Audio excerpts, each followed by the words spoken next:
What if I told you that the three things you probably obsess over the most: money, time, and your own identity, don't actually exist in the way you think they do? What if the stress you feel, the pressure, the fear of missing out or falling behind, or not being enough, what if all of that was built on illusions so deeply embedded in your mind that you've never even thought to question them? That's exactly what Alan Watts, the philosopher who laughed at the seriousness of our suffering, tried to show us. And not through complex language or religious dogma, but with clarity so piercing it feels like a joke you didn't know was on you. He didn't say money, time, and ego were useless. He said they were constructs, mental inventions that we've confused for reality. And when you confuse the map for the territory, you get lost in a world that doesn't actually exist. Let's start with money. We think money is real. We chase it, save it, fear losing it, worship those who have more of it. But Alan Watts would ask, what is money really? At the most basic level, money is just numbers, paper, metal arbitrary symbols we've agreed to treat as valuable. It's a story, a shared hallucination. And we're so caught in this story that we forget we're the ones telling it. Watts once said, money is a way of measuring wealth, but it is not wealth in itself. Real wealth is food, shelter, creativity, connection, experience, love, laughter. But we've replaced the real with the symbol. We've confused the menu for the meal. And then we wonder why we're starving while sitting on stacks of cash. We think money gives us security, but it only gives us access. Click subscribe to this channel to get more profound insights. And access without presence is meaningless. How many people do you know who have money but no peace? Power but no purpose? Status but no soul? We've been tricked into thinking that money is the goal, when really it was supposed to be a tool. And this is where the illusion deepens. Because when you chase money as an end, you enter a game that never ends. There's always more. There's always someone richer. There's always a new fear. And so you run, and run and run, but what are you actually chasing? Not the paper, not the number in the bank. You're chasing a feeling, safety, worth, freedom. But here's the catch. Those things aren't in the money. They're already inside you, but you've been conditioned to believe you have to earn them. That's the trap. That's the joke. Watts knew it. He saw that we were all playing Monopoly and thinking it was real. And then he turned to the next illusion, time. We live by it. We are ruled by it. We measure our lives in hours, days, years. But time, as Watts pointed out, is not something that exists in nature. You don't find Wednesday in the forest. You don't find 4 p.m. in the ocean. Time is a mental framework, a way of organizing change. But we've made it into a prison. We say we don't have enough time. We say time is running out. But time isn't running out. We are. And the tragedy is we spend most of our time not being here. We live in anticipation of the future or in regret of the past. And both are illusions. The future doesn't exist. The past is gone. The only reality is now. This moment. This breath. But we miss it.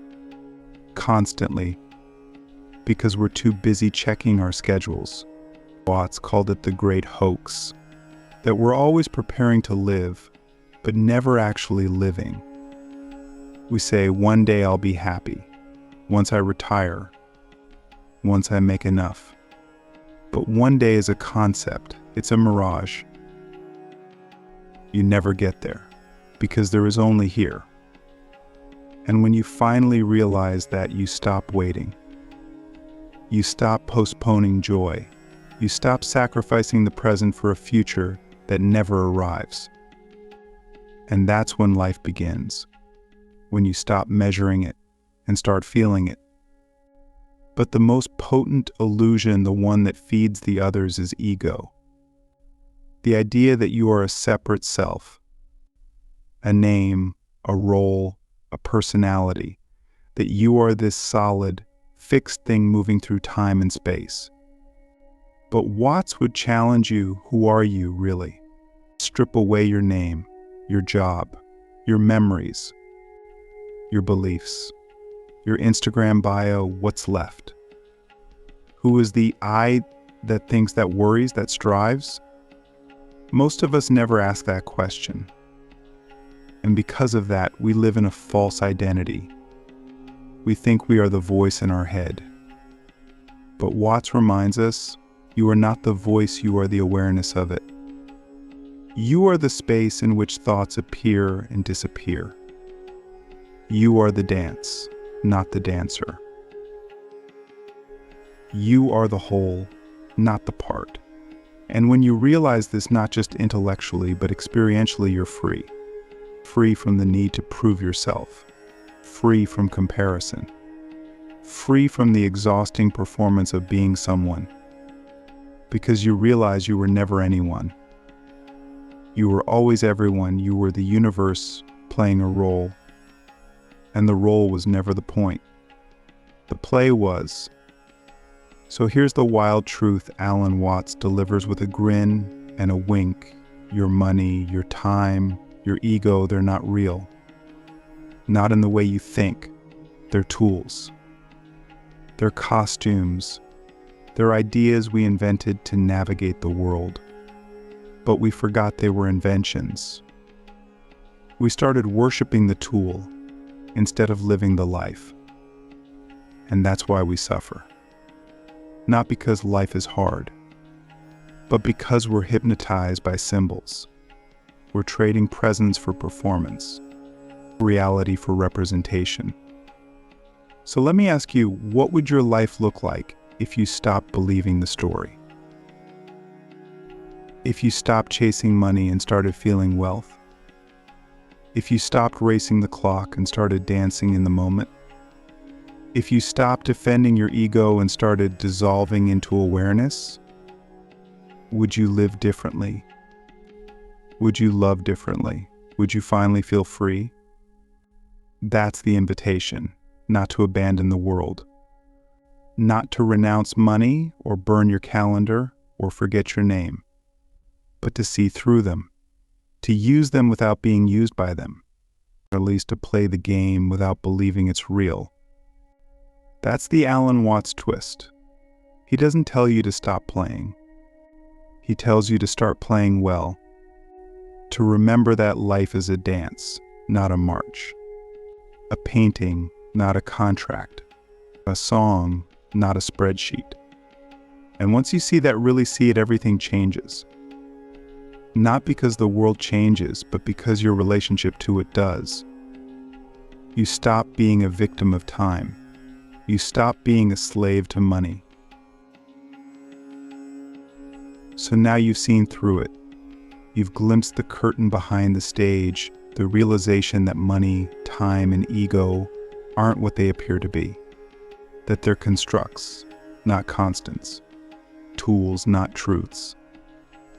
And that powerful flash of insight, that jolt of freedom, it doesn't fade because it wasn't real. It fades because your old habits pull you back into the game. The world is persistent. The story is seductive. It tells you have to play along. You have to care. You have to win. But what Alan Watts knew, and what he tried so passionately to awaken in all of us, is that the point was never to escape the game. It was to remember that it's a game, to play it with joy, with irony, with grace. Not to be serious, but to be sincere. So how do you live awake? How do you walk into a boardroom, pay your bills, post online, love deeply, and still carry the awareness that none of it is ultimately real in the way you once thought? The first answer is simple and radical. You stop clinging. You stop clinging to outcomes. You stop gripping your identity like it's all you have. You stop holding time like it's slipping through your fingers. You loosen your attachment to these ideas not because you don't care, but because you finally see that caring doesn't require clinging. You can care without control. You can engage without illusion. You can love without needing to possess. And that shift, subtle as it is revolutionary. Because clinging is the root of suffering. We suffer when we think we're losing something real. But when you stop believing in the solidity of the illusion, you can let go again and again and never feel diminished. You can laugh when things fall apart. You can smile when plans change. You can breathe when your ego is bruised. Because this isn't the full story. This is just the dance. And your job isn't to freeze the dance in place, it's to move with it. That's step 1, loosen your grip. Step 2, become the witness.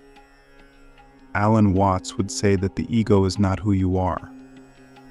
It's just a role you're playing. And the trick is to play it well, without getting lost in the character. You can be the CEO, the artist, the teacher, the parent, but never forget that these are masks. Peaceful, meaningful, expressive, but not you. You are the awareness behind the mask, the stage beneath the spotlight, the silence beneath the sound. And when you become the witness of your own life, you gain something that no amount of money or time or ego can buy: perspective.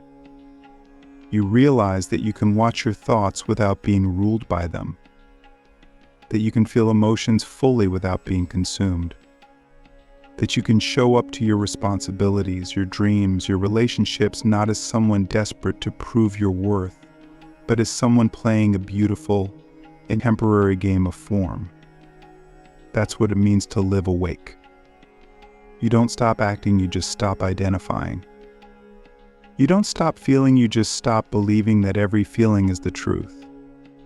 You don't stop using time, you just stop letting it use you. Step 3, practice presence like it's your religion. Because the only place truth lives is here, now, this breath, this moment. Everything else, your past, your future, your plans, your regrets, their stories. They may be useful, but they're not real. The only thing that ever exists is now. And the more you return to that truth, the more the illusion starts to dissolve around you. You find that you don't need to chase peace, it's already here when you stop running. You don't need to find meaning, it arises naturally when you're fully present. You don't need to construct identity, it unfolds moment to moment, like a song you're remembering how to sing.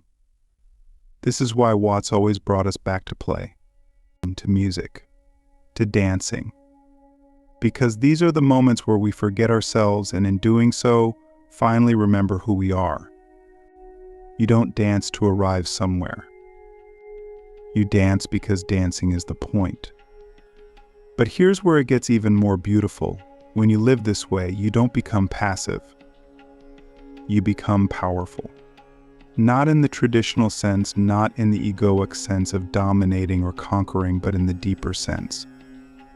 The power of someone who is no longer afraid of failure, afraid of loss, afraid of being not enough. Because when you realize that the ego was never real, that time is just a concept, that money is a fiction we all agreed on, you step out of fear and into freedom. You can still build, you can still dream, you can still grow, but not out of lack, not out of desperation, not out of the illusion that you need to be something more. You act out of joy, curiosity, love. You create because it's beautiful to create, not because you need the world to validate your existence. And that's the final piece. You become the creator of your reality, not the prisoner of it. When you see through the illusion, you stop being controlled by it. You stop being manipulated by fear of missing out. You stop chasing arbitrary goals. You stop comparing yourself to others who are just as lost in the story as you once were. You become still, clear, alive, and you start to choose, not react. You choose how to spend your time, knowing it's a concept. You choose how to relate to money, knowing it's a tool. You choose how to express your identity, knowing it's fluid. And in that choosing, you become powerful. Not because you control life, but because you're dancing with it, moment by moment. So let me ask you the deepest question of all. If you truly believe that money, time, and ego weren't real, how would you live? What would you stop doing? What would you start doing? What would you finally let go of? What would you finally embrace? That's the experiment. That's the invitation Alan Watts left for us, not to escape life, but to see it clearly, to laugh at the seriousness of our striving, and to bow to the mystery, to wake up in the dream without needing to escape it. Because once you realize the dream is empty, you're finally free to fill it with meaning. Not because you have to, but because you get to. Not because it's real, but because it's yours. And that's the ultimate paradox. When you stop taking life so seriously, you begin to take it more sincerely. You become real in a world of masks. You become awake in a world of sleep. You become you, not the ego, not the brand, not the story, but the presence underneath it all. So play, create, love, build, dance. But never forget, it's all a game. And the point was never to win. The point was to remember you're playing. And once you remember, you're free. Alan Watts proved it. Now it's your turn to live it.